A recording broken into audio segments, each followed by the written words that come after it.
Un saludo cordial a todos los que me siguen en Letras Creativas y en Mi Mundo en Palabras, y obviamente aquí en este programa, y sobre todo en Spotify, donde le he estado dando seguimiento a el trabajo que estoy realizando últimamente.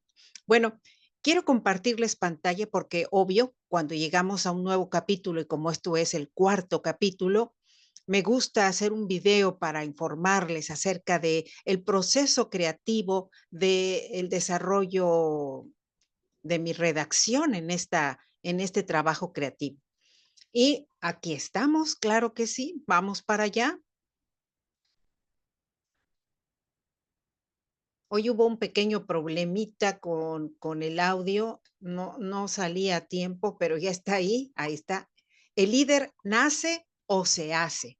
Esa es la gran pregunta, una de las preguntas que le va a hacer Erle a Magnolia.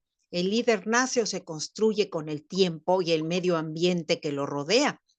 Si bien no todo está en los libros, en gran medida ellos se han escrito con la experiencia de la gente, y de esto se trata en parte lo que le va a explicar Magnolia.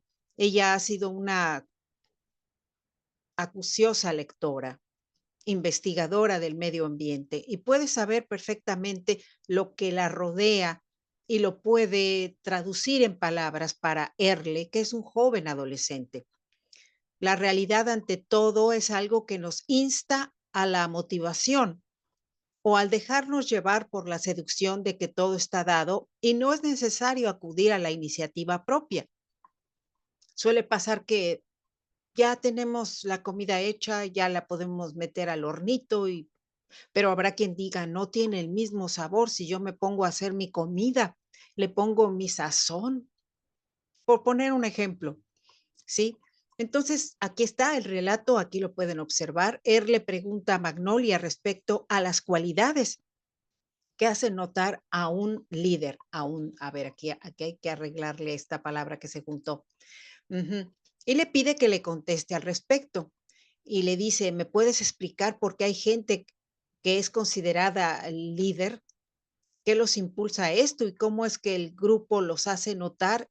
¿Y qué tan peligroso puede ser si acaso se equivocan en algo? Al respecto, Magnolia se da cuenta perfectamente de que lo que él está comentando, pues es muy certero y muy cierto. ¿Por qué? Porque finalmente, ¿qué sucede cuando las personas siguen a un líder? En ocasiones el líder podría no tener toda la razón y podría equivocarse. Y en este sentido hay que tener mucha capacidad ¿de qué será? De disertación, por un lado, de empatía, por otro, de sentido común, del conocimiento del medio ambiente en el cual se desarrolla un grupo, en el cual está inserto este líder. Y todo eso va a influir en que los pasos que dé sean pasos empáticos con el grupo.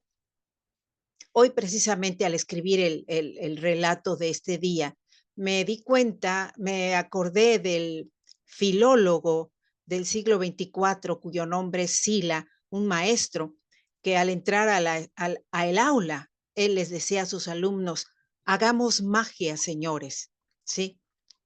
O alumnos, porque obviamente había hombres y mujeres, pero por ahí iba el detalle de que él decía, hagamos magia. Y tal vez todo maestro, todo instructor se convierte en un mago, porque despierta en la mente de sus alumnos esa luz de la motivación para entregarse a una investigación o a un trabajo. Recuerden que él incluso utilizaba el cuerpo de sus alumnos para hacerlos ver cómo bambolea eh, un cuerpo celeste al hacer su rutina gravitatoria alrededor del Sol. Y pues realmente era alguien empático, un hombre descendiente de la casta náhuatl, eh, con una ancestral pariente que podría ser en ese momento la bisabuela o tatarabuela, que dialogaba con Tezcatlipoca. ¿Mm? Y dialogar con Tezcatlipoca era ver el espejo del cosmos a través de una deidad. No era otra cosa para ella. Quitémosle toda la urdimbre que se tejió en torno a las deidades aztecas y mm, y los sacrificios que hacían de los humanos. Veamos la parte más cósmica, más espiritual de la entraña mitológica de todo esto. Y bueno, pues el libro está ahí y yo lo recuerdo el día de hoy porque realmente Sila se convierte en un factor de cambio entre sus alumnos, considerado un líder. ¿Y qué otra cosa puede ser un maestro sin un motivador de las mentes de sus alumnos? Y eso es un liderazgo proactivo, generador de cambios. Esto es lo que les quería comentar el día de hoy. Agradecerles a los escuchas de Spotify en el podcast que manejo, que ya lo vieron ahorita, es Desde la Penumbra y la Calma. He comentado en ocasiones de dónde surge el nombre Desde la Penumbra y la Calma. Cuando aparece esta aplicación, era una ancla. Yo decía, debo anclar mis ideas a algún sitio. Descubro que hay algo que se llama Anchor.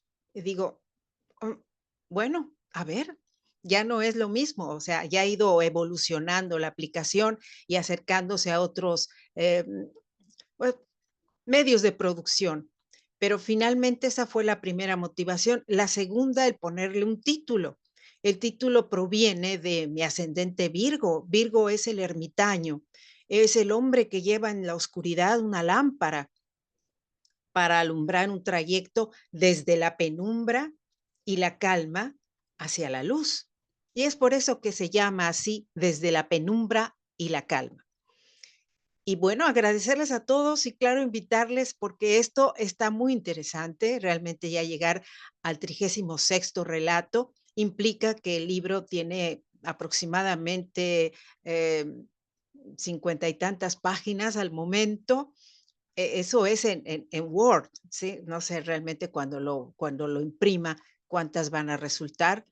He tenido apoyo tanto de la inteligencia artificial como de eh, algunas otras vertientes de la realidad, como lo es la política exterior que estamos viviendo en nuestro mundo. Realmente en ocasiones esto también es motivador, el poder experimentar el medio ambiente geopolítico, el medio ambiente espacial, las circunstancias que nos rodean y traducirlas para que viertan de alguna forma esa esencia en lo que uno está realizando. Y sobre todo el nombre de magnolia. Magnolia es una madera fundamental, la madera con la cual se están haciendo satélites, pequeños satélites con gran inteligencia por parte de la gente que vive en, en Oriente, ¿sí? Y pues yo creo que esto es muy, muy interesante poderlo comentar ahora, porque ¿quién se iba a imaginar que después de decir, no, ¿cómo va a ser? Oye, tú lanzas un satélite, ¿y por qué tendría que ser de otro material que no fuera aluminio o metal? Grandes contaminadores del ambiente, sobre todo cuando regresan a la atmósfera y ¡fum! Todo eso se queda en la atmósfera. El aluminio, respirar el aluminio, ¿cuánto daño podría causar? Y al desintegrarse en la atmósfera dicen, no, se quemó. En serio, se quemó. Se queda como pequeñas partículas, así como los microplásticos. ¿Cuántas otras sustancias no se encuentran en las nubes que después son lluvia, que van a las cosechas, que después comemos, o con las cuales se alimentan las vacas, los becerros, los corderos, que también comemos? Es interesante ver esa ciclicidad, ¿no? Y bueno, pues es lo que les quería comentar el día de hoy, más o menos de dónde van surgiendo las ideas para crear este ambiente. Si buscan, hay un idioma que refiere al nombre de Erle y también un idioma que refiere a de dónde proviene el nombre de la nieta de Clara, ¿sí? Y lo voy a explicar más adelante en el libro, no por ahora, pero Es muy entretenido tejer historias. Ujú. Y quiero que lo sepan y se los quería comentar el día de hoy. No hago muy largo este pequeño video, les insto a que me acompañen, a que comenten y sobre todo que reflexionen sobre las historias que no solamente yo escribo, sino muchas otras personas alrededor del mundo. Su experiencia ha nutrido libros enteros, tratados, documentos, donde van dejando y plasmando ideas que nutren a las mentes más brillantes o a las mentes comunes que de pronto se convierten en brillantes con el solo hecho de acercarse a un libro. ¿Sí? Así que bueno, ahí estamos. Mi saludo, Letras Creativas, conmigo, Ariadne Gallardo Figueroa, les desea lo mejor y les invita a que siempre tengan cerca de ustedes un cuaderno para escribir lo que se les ocurra y también un libro que pueda nutrir su inteligencia. Hasta pronto.